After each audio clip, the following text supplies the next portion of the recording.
Welcome back, everyone. In this video, we actually have three new things from Panasonic that I'm really excited to share with you. So first up is the long-awaited S1II.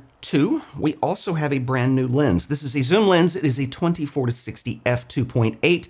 There's also a second body, which I'll get to in just a little bit, which is the S1II E. Now, before we get into this, I do want to take a second and say that I think Panasonic are absolutely killing it right now.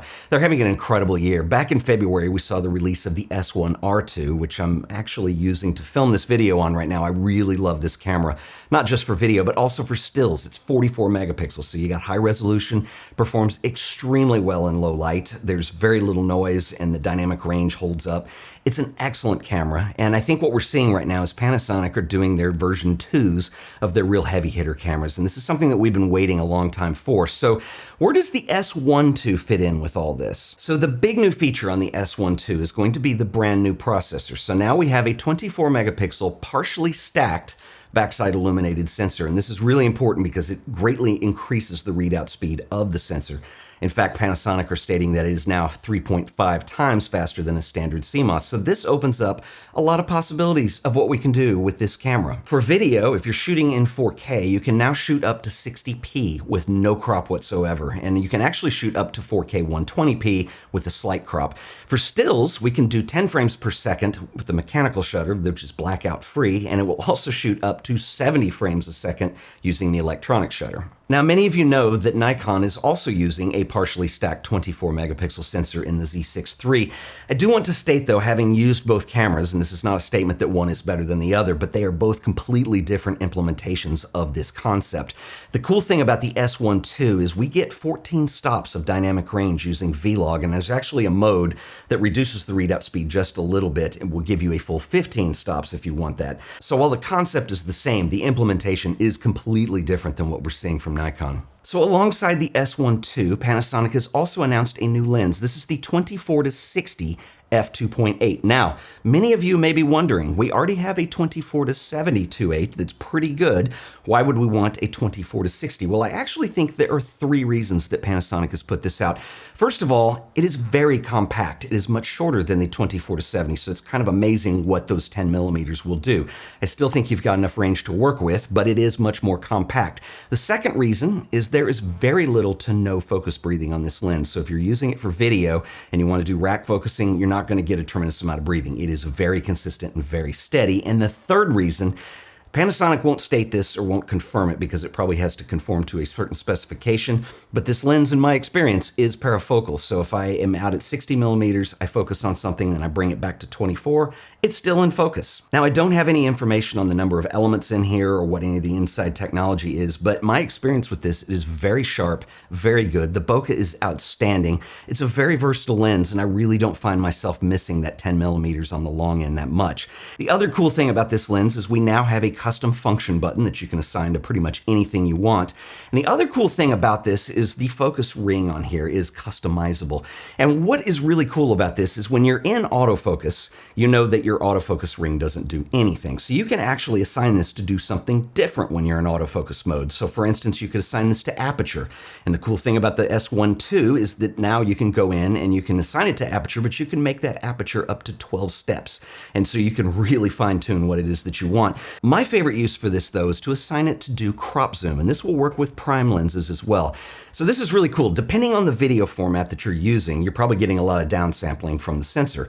And so what this allows you to do is actually take a prime lens, for example. You can actually turn it into a zoom lens because it will do digital cropping with no quality loss. So what's cool is no longer is this a 24-60 lens, it's a 24 to like 180. And this is really cool with primes as well, because if you just have a prime lens with you, you can start getting a little more versatility if you need a little bit of extra range in the lens. So it's very cool that Panasonic have given this to us. The lens also features dual phase linear motors like we saw with the 100mm macro lens. And there's also an optical encoder inside. And I don't have a whole lot of information on this other than it will do things like read temperature and adjust focusing variations accordingly. So this is a pretty advanced lens that we're getting, and it's going to be really interesting to see where this goes moving forward with Panasonic's lens lineup. And the best part about this lens is it's going to retail for $899 US. It's a tremendous value for what you're getting out of this. So back to the S1II. Now, I mentioned earlier that in my opinion, the S1R2 is the best camera that Panasonic has ever released. I absolutely love that camera. I think it is outstanding. Now, when I first heard about the S1II and then saw it, I kind of wondered, well, where does this leave the S1II now at a 24 megapixel camera?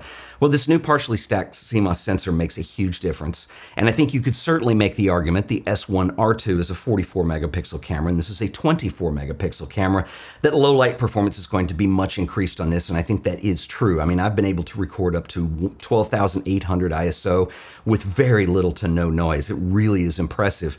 And when you consider the trade-offs with this, and you're in the market for a camera that is a true hybrid camera, first of all, nobody gives you video options like Panasonic does. They just give you everything. And I can't think of any other camera that matches that. Some cameras give you a feature or two here or there, but Panasonic really does give you everything you'd want for video. And I think when you mix that with the stills quality that you're getting on these cameras right now, this is probably the best option for a hybrid camera at a reasonable price that I think is out there. It really is that nice. So one of my favorite features with this body design is the mode selection dial, where you're going to switch between stills, video, and S&Q modes is actually a sub-dial now. And when you decouple that from the mode selection on the right, this opens up the custom profiles that you can set up on this camera. So you can set this up a certain way, and you can actually store all those settings into C1 through C5. Now, the other cool thing, C5 actually breaks out into 3 storage locations, so you have 7, and you have 7 for every mode. So you have 7 still locations, 7 movie locations, and 7 S&Q locations. So there's more custom options than you probably will ever use on this camera, but it's really nice that they're there. And also, like the S1R2, we've got the 5.7 million dot OLED viewfinder, which I absolutely love, as well as the vari-angle tilt and articulating display on the back. And also worth noting is this camera is designed to be dust, splash, and freeze-proof. The AI-driven object recognition is really good in this camera, and by the way, we do have a new object recognition mode. For those of you who are into shooting breakdancing, we now have urban sports. And I mean, come on, that is the greatest icon ever. In my testing with this camera, object recognition is the highlight of autofocus. It really is good. Now, one interesting decision that they made with this camera, and this is also the same on the S1R2, is object tracking is actually decoupled from the standard tracking that you have without object recognition turned on. So in other words, if you turn object recognition on and you're just trying to track an object that it doesn't recognize, it won't track. It just gets in focus and wherever you have the focus point set. This is kind of an interesting thing because on the S1II and even the S9, they're not decoupled. You can switch back and forth whether it recognizes the object or not. One of the workarounds that I have is I've set the custom function on the front of the camera just to be able to turn object recognition on or off. It's a little weird. It is easy to get used to, and hopefully that's something that down the road Panasonic can actually fix in a firmware update.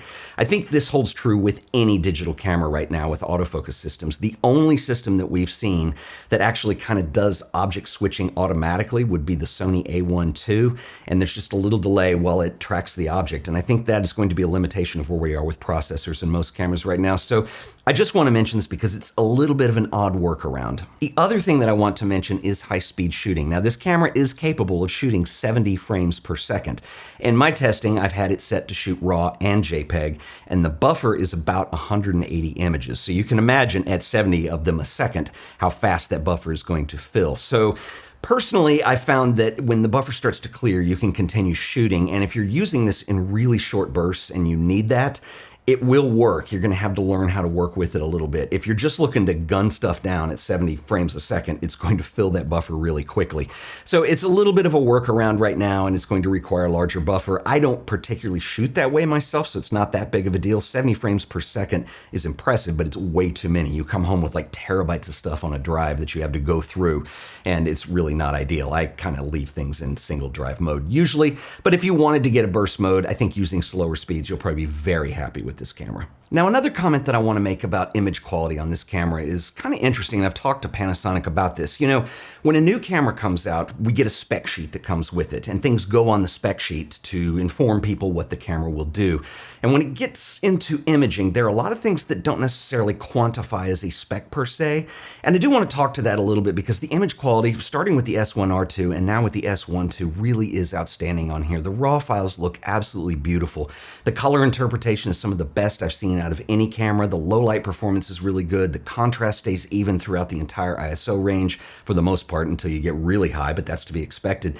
And I think these cameras perform extremely well. And you combine that with the in-body image stabilization, which Panasonic are really best in class with. They've become the gold standard for that. I'm used to shooting on cameras that I know are going to give me great image quality, things like Leica or Hasselblad, but I'm really impressed with what I'm getting out of the S1R2 as well as the S12, and those are hard to put onto a spec sheet necessarily.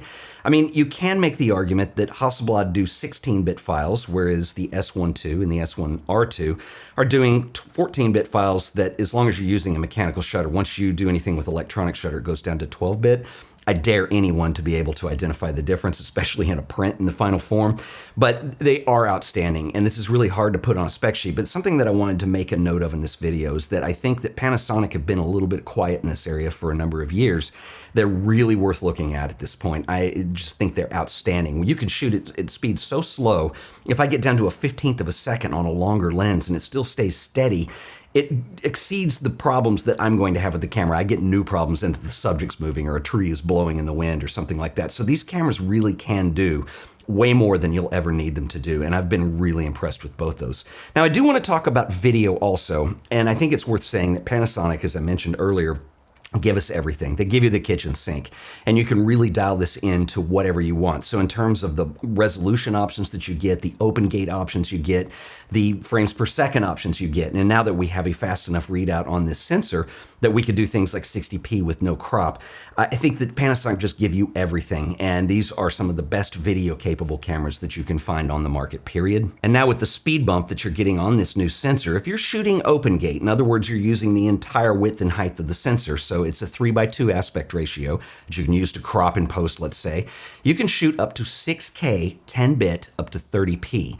You can do 5.1K 10-bit up to 60p with no crop, of course, and you could do 4.8 at a 4:3 aspect ratio. So if you're used to composing with micro four thirds, you can do that in 4.3K up to 60p. Another big deal with these cameras are your internal recording options. So we have two slots now. We've got an SD card slot as well as a CF Express Type B. And so this is going to allow you to shoot up to 5K internal recording in Apple ProRes HQ, Standard ProRes RAW, and 422 ProRes. And if you really want to bump up the image quality, you can assign the HDMI to do RAW output. And this is going to give us not only ProRes RAW to an external recorder, but also Blackmagic RAW. And this is really cool. So if you're using something like the Atomos Ninja 5 and you want to record direct to an SD, no problem, and you can get unbelievable image quality doing this. And of course, it also supports recording to an SSD drive via USB. And the other cool thing is you can actually do storage management within the camera. So if you're doing the playback mode and you're looking at your video files, you can actually select to actually move these between drives or cards, which is kind of cool. So if you're borrowing a drive in a pinch, you need to move it back to the SD card, let's say, you can do that in camera. If you're shooting video and want to use time sync between multiple cameras, the S1II is now compatible with Bluetooth time sync devices for up to 6 cameras. And of course, the S1II is also compatible with the DMW XLR2, which enables you to record 32-bit float audio. So I also want to talk about the other body that Panasonic released today, which is the S1II E. Now, this is a really interesting camera, I think. Think of it this way. If you take the S52X, which is an excellent camera, and you put it into this new body, so you've got access to all the processor-driven features that you're going to be able to get, not necessarily the sensor, but the processor. You're going to get the new body, you're going to get the ability to do Bluetooth, for instance, you're going to get the CF Express Type B card. And so it upgrades the S52X considerably, and it comes in at a lower price point than the S1II. And I think this is interesting because I mentioned earlier the Bluetooth time sync. Let's say you're setting up a studio environment and you need to buy 6 cameras. You can save some money by not having to buy a bunch of S1IIs. You can buy an S1II and 5 S1II Es, and that will pretty much bridge that gap for most studio situations. So I actually think it's a really smart move on their part. It gives you an upgraded S5II if that's what you want, and I think it really kind of rounds out their camera lineup in an interesting way. So there are some firmware updates coming that I wanted to mention as well. So the S1R2 is going to get firmware updates that were originally announced, plus it's going to bring up the feature set in line with the S1II. So the new autofocus mode for urban sports, things like that. Now the other firmware update that's coming this year that is going to be really exciting for video shooters. Now this will be a paid upgrade, much like we saw in the GH7, but we are going to have the ability to unlock RA-Log C3 in both the S1II as well as the S1R2. So both bodies and the lens will be be available starting June 16th. The S12 comes in at $31.99. The S12 E comes in at $24.99. The lens retails at $8.99. These are all USD. And there's a lot of stuff that I haven't even gotten to today. This is a very feature-packed camera. I'm going to reserve some of those opinions until I've had a little more time with this in order to do a full review, and I will do a full review on the S1R2 as well. So if you guys have any ideas of what you'd like to see in that, please let me know in the comments, and I will catch you guys in the next video. Until then, later.